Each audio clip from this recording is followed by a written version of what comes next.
오늘 하나님께서 주신 말씀은 출애굽기 40장 28절에서 32절 말씀을 근거로 성막들 매일을 살아가는 이유라는 제목으로 하나님 말씀 증거하도록 하겠습니다. 하나님 나라를 향하여 출애굽기 강해 183번째 시간입니다.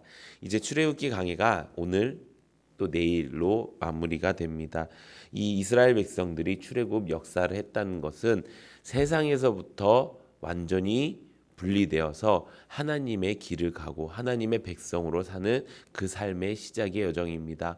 어떻게 보면 우리가 예수님을 믿기 전과 예수님을 믿고 난 뒤에 후의 삶을 이 성경에서 가장 여실히 보여주는 모습이 바로 이 출애굽기 전체에 대한 말씀입니다. 이 말씀을 통해서 우리가 알게 되고 또 알고 싶어 했던 것이 무엇입니까? 하나님 나라를 향하여 가는 것은 도대체 무엇인가라는 말씀인 것입니다. 우리가 이 180번이 넘는 이 시간 동안에 또 이제 제가 주중에 설교하고 있는 말씀을 따라 인도하신 하나님에 대한 그 출애굽기 강해를 통해서 우리 성도님들이 내가 어떻게 해야 정말 천국 가는 사람이고 어떻게 해야 내가 진짜 그리스도인지 깨닫고 살아가는 은혜가 넘치기를 예수님의 이름으로 축원합니다. 오늘 본문 말씀은 저희가 지금 알아보고 있는 성막에 대한 마지막 제작, 마지막 구획에 대한 내용입니다. 이스라엘 백성들은 출애굽의 역사를 마무리 짓기 위해서 하나님이 명령하신 이 성막의 각 부분을 만들었고 완성의 기쁨을 눈앞에 두고 있다고 말씀하셨습니다. 하나님께서 6일 동안 천지를 창조하시고 7일째 안식하셨던 것처럼 이스라엘 백성들은 6개월 동안 이 성막의 각 부분을 만들었고 그렇게 만든 성막은 각 7단계로 나누어져서 배치하기 시작했습니다. 첫 번째 단계는 무엇이었습니까? 공간을 구획해서 널판과 기둥을 전체적으로 세우는 일이었습니다. 그리고 성막에 덮개를 뒀습니다. 그렇게 함으로 무엇이 구별되었습니까? 하나님의 성소인 성소와 성막이 구별되었다는 것입니다. 또 두 번째는 언약궤를 지성소 안에 두었습니다. 중요한 순서대로 두었다고 말씀을 드렸지요. 하나님이 말씀이 있는 그 언약궤를 지성소 안에 두고 세 번째는 진설병상의 설치. 하나님의 말씀을 매일 먹고 사는 그 삶을 우리가 알기 위해서 진설병상을 설치했습니다. 또 네 번째는 등잔대 설치. 이것은 교회를 뜻하는 것이지요. 우리가 하나님의 말씀과 하나님의 말씀과 교회가 있어야 우리의 신앙생활 바르게 갈 수 있는 것처럼 이렇게 단계별로 지어지게 되었습니다. 그리고 다섯 번째는 금향단 설치. 그렇게 우리가 성경 교회를 붙들고 나아갈 때 우리는 하나님 앞에 영광이 되고 사람들에게는 그리스도인의 향기가 나타나는 그 삶을 살아야 된다 말씀을 드렸습니다. 오늘은 그 마지막 단계인 6단계와 7번째 단계에 대한 말씀입니다. 먼저 6번째 단계는 성막들의 번제단을 놓는 일을 합니다. 오늘 본문 출애굽기 40장 29절에 보면 또 회막과 성막 문 사이에 번제단을 두고 번제와 소제를 그 위에 드리니 여호와께서 모세에게 명령하신 대로 되니라. 아멘. 번제단은 번제와 소제를 드리는 곳이었습니다. 제사장들이 가장 많은 시간을 보내고 또 가장 많은 노력을 들여 일하는 장소였습니다.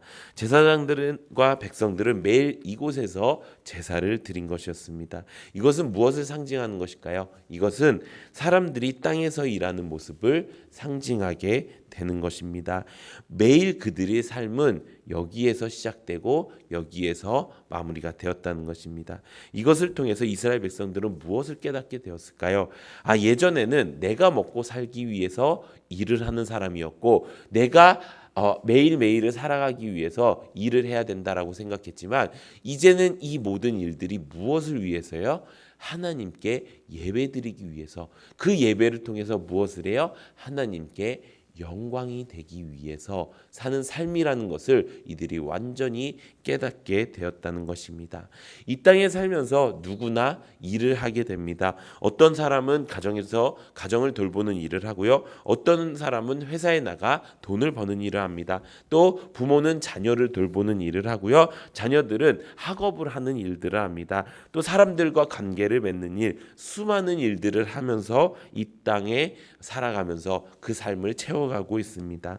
그런데 하나님을 믿고 있는 우리는 그 매일을 그들과 동일하게 살아가지만 그 살아가는 이유와 목적이 분명히 달라야 한다는 것입니다. 무엇이 달라야 되는 것입니까? 내가 나를 위해서 살고 나를 위해서 일을 하는 것이 아니라 하나님의 영광을 위해서 하나님께 예배를 드리고 매일매일이 하나님께 예배드리는 삶이 되어야 한다는 것입니다. 왜 그렇게 해야 될까요? 그것은 우리가 육신 가운데 살고 있기 때문입니다. 우리는 하나님 앞에 설 때보다 세상 속에 있을 때가 훨씬 더 많이 있습니다. 그렇기 때문에 세상 속에서도 우리가 하나님을 바라보고 하나님을 찬양하고 하나님의 영광 돌리고 하나님께 예배드리지 않는다면 우리는 아주 쉽게 타락하게 될 수밖에 없다는 것입니다. 왜? 우리는 육신 가운데 살고 있기 때문입니다. 그래서 우리는 어떻게 합니까? 하나님께 이렇게 예배당에 나와서 드리는 예배, 또 내가 어디에서든지 하나님의 말씀을 듣고 내가 이 말씀대로 살아야지라고 하는 삶의 예배가 균형 잡혀 있어야 한다는 것입니다. 그래서 우리의 모든 인생은 이제 이 제사장들이 이 번제단에서 예배를 드리고 또 하나님께 영광을 돌렸던 것처럼, 그리고 일을 했던 것처럼 우리의 삶도 그렇게 만들어져야 된다는 것입니다. 그렇게 하기 위해서 우리에게 가장 중요한 것이 있습니다. 그것은 무엇일까요? 우리가 하나님 앞에 나아가서 하나님께 예배드리기 바로 전에 우리가 해야 될 것, 그것은 우리가 먼저 정결하고 거룩해져야 한다는 것입니다. 이것이 바로 마지막 7번째 단계입니다.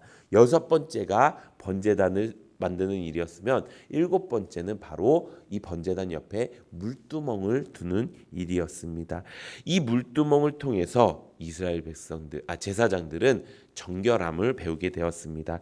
출애굽기 40장 30절에서 32절에 보면 그는 또 물두멍을 회막과 제단 사이에 두고 거기 씻을 물을 담으니라. 모세와 아론과 그 아들들이 거기서 수족을 씻되 그들이 회막에 들어갈 때와 제단에 가까이 갈 때 씻었으니 여호와께서 모세에게 명령하신 대로 되니라. 아멘. 우리가 하나님 앞에 예배드리고 또 삶이 예배가 되기 위해서 우리가 가장 중요한 건 무엇입니까? 우리의 손을 씻어야 된다는 것입니다. 우리의 손과 발을 씻는다는 게 무엇입니까? 하나님 앞에 참된 회개를 해야 한다는 것입니다. 그 회개를 통해 우리는 정결해지고 거룩해질 수 있다는 것입니다. 모세와 아론과 그 아들들은 어떻게 했습니까? 회막에 들어갈 때와 제사를 드릴 때마다 반드시 물두멍에서 손발을 씻어야 했다고 말씀하고 있습니다. 그것을 하는 이유는 하나님 앞에 영광을 돌리고 예배를 드리기 위함도 있지만 이스라엘 백성들이 그것을 보고 우리는 세상 속에서 세상 사람들과 똑같이 일은 하지만 세상 사람들과는 다르게 그 안에서 우리는 거룩하고 정결해야 되는 것이구나 라는 것을 깨닫게 하기 위함이었다는 것입니다. 이 세상 속에 우리를 예수님께서 무엇이라 칭하였습니까? 왕 같은 제사장이라 말씀하셨습니다. 하나님을 믿는 사람에게도 또 하나님을 믿지 않는 사람들에게도 세상 속에 비춰지는 우리의 모습은 무엇이 되어야 된다고요? 제사장의 모습이 되어야 한다는 것입니다. 핵심은 무엇입니까? 내가 제사장으로서 이 땅을 살아가는 동안 세상 사람들과 똑같이 일을 하지만 그 모든 일 가운데 이 모든 일의 이유와 목적이 하나님께 영광이 되고 이것이 예배가 되고 그것을 하기 위해서 나는 정결해지고 거룩해져야 된다. 라는 말씀을 드리는 것입니다. 이 성막들에서 이들이 하고 있었던 것, 이 성막들은 개방이 되어 있지요. 그래서 누구나 와서 볼 수가 있었습니다. 그 모습을 보는 이 이스라엘 백성들이 하나님을 믿는 사람, 하나님 앞에 예배드리는 사람은 저렇게 사는 것이구나 라는 것을 깨닫게 되었다는 것입니다. 이 정결하고 구별하게 되는 것, 그것이 바로 참된 회개인 것입니다. 참된 회개는 무엇입니까? 그냥 뉘우침으로 끝나는 것이 아닙니다. 내가 진정 하나님 앞에 온전히 내 모든 죄를 자백하고 또 내가 하나님 앞에 이제 내가 더 이상 그 죄를 짓는 내 마음의 자리를 지워달라고, 이것을 없애달라고 성령 하나님께 기도하고 또 내가 하나님께 그 죄를 통한 징계를 받는 것이 나를 사랑하시는 하나님의 사랑이라고 내가 그것을 깨달으며 또 내가 나 때문에 힘들어하고 나 때문에 어려웠던 사람들에게 충분히 그들이 정말 이제는 괜찮아요라고 말할 수 있는 그런 말이 나올 때까지 보상하고 또 어떻게 합니까? 주님 앞에 온전히 나아가서 내가 이제 정말로 변화하는 그 삶, 내가 하나님의 영으로 사는 그 삶을 사는 것, 거기까지가 하나님께서 말씀하시는 회개라는 것입니다. 그것이 물두멍에서 손을 씻는 것과 마찬가지인 것입니다. 이렇게 이들은 성막을 완성했고 하나님이 그들 가운데 임재하게 되었습니다. 이것이 출애굽기 마지막 내용의 말씀입니다. 물론 이 하나님의 임재에 대해서는 이제 내일 설명을 드리겠지만 이렇게 우리가 살아가는 것이 하나님께서 원하시는 하나님의 백성다운 삶의 모습인 것입니다. 그것의 행위에 대한 그때 시대와 지금 시대의 모양은 달라졌지만 그 모습과 그 의미와 그 뜻은 그대로 전해져 내려온다는 것입니다. 사랑하는 성도 여러분, 이제 우리가 그렇게 살기 원합니다. 성막을 통해서 우리가 내 삶이 예배로 시작해서 예배로 끝나는 삶이 되어야 되겠구나. 그리고 나는 주님께서 나에게 왕 같은 제사장이라 칭하셨으니 하나님 앞에 내가 하나님의 말씀 앞에 내가 절대 복종하고 내가 매일 말씀을 먹으면서 내가 교회를 소중하게 여기고 내가 바로 교회가 됨으로써 내가 성령 교회를 붙들고 이제 내가 하나님 앞에 영광이 되고 사람들에게는 그리스도의 향기를 나타낼 수 있는 그런 사람이 되어서 이제 내 모든 삶이 내 모든 예배가 내 모든 일들이 내 모든 삶이 하나님께 영광되고 예배드리는 삶이 되어서 이제 참된 회개로 말미암아 진정한 그리스도인이 되어갈 수 있는 우리 모두가 되는 은혜가 넘치기를 예수님의 이름으로 축원합니다. 이 시간